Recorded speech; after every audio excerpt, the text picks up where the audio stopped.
Most people completely misunderstand this idea. When things hit the fan, the servers melt down, the supply chain totally halts, or the press is circling like sharks. We tend to think a crisis is just a massive disaster, something you just have to hunker down, survive, and try to get back to normal from as quickly as possible. But in this explainer, we're diving into something a little dangerous, but absolutely true. A crisis isn't just a threat. It's actually a weapon. It's a weapon you can wield to force incredible, sweeping change. And if you understand how to use it, it can completely transform your organization. See, when a system melts down, our first instinct is usually dead wrong. We immediately want to hit pause, gather the experts, draw up detailed plans, and just throw money at the problem. But in a complex system, doing what feels right actually guarantees failure. What really works feels completely backwards. It's all about taking novel actions, relying on a guess-and-check methodology, and jumping into a continuous process called sensemaking. So why is that? Why do our perfectly crafted, carefully laid plans just instantly evaporate when the system melts down?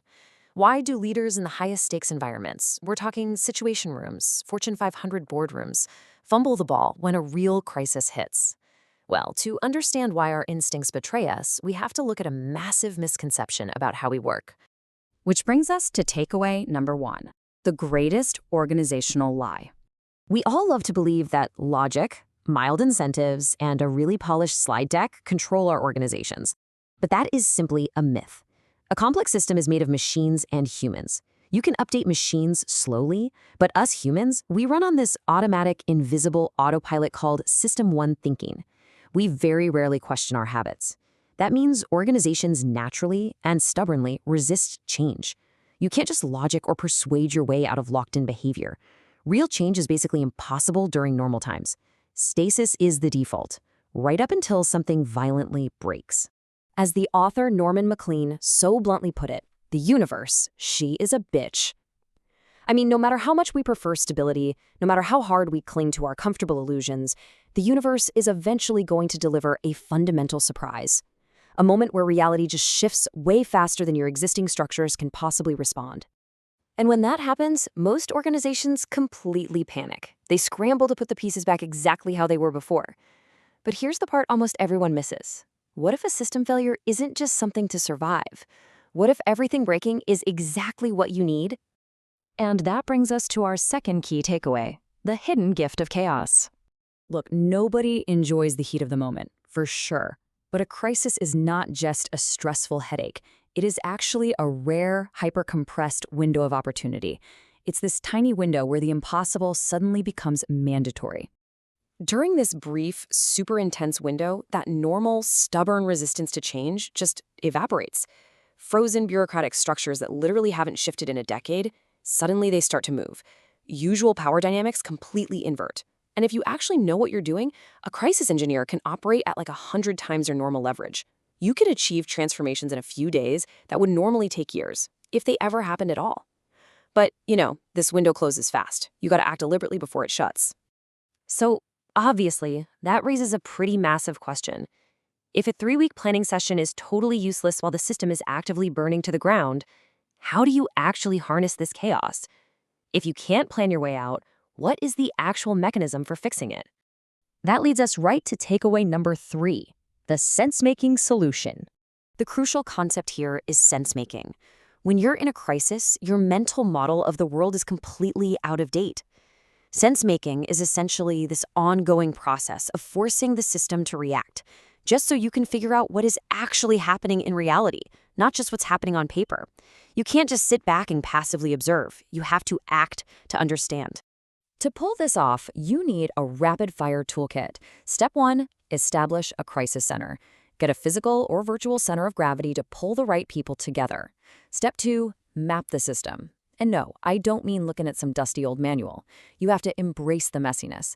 Go down to the basement, talk to the frontline operators, ask about the weird mysteries, and basically assume everything you're told is wrong until you see it yourself. Draw a plausible map of the actual reality. And then, step 3, take novel action. Now, people get absolutely terrified of taking action during a meltdown, right? They think it means risking a much bigger catastrophe. But taking novel action doesn't mean changing everything all at once. I mean, have you tried making a one-line code change? Have you tried tweaking just one minor process? It means doing something incredibly simple just to observe how the system responds. You take an action, you watch the result, and you update your map. Guess and check. That is how you cut through the fog. Because there is a dark truth captured by an old Marine adage: all bleeding stops eventually. Listen, your crisis will end eventually whether you intervene or not. The news cycle will move on, someone might get scapegoated, or maybe you apply enough duct tape to hold the system together for the night. But if you just ride it out, those root causes are still sitting in the shadows waiting to strike again. Only active, purposeful sense-making actually fixes the root cause and leaves you stronger. But here's the elephant in the room. Who is actually going to roll up their sleeves, map this messy system, and fix the root cause? What if the adults in the room you've been waiting for don't actually exist? Which brings us to our final and probably most dangerous realization: stepping into the void.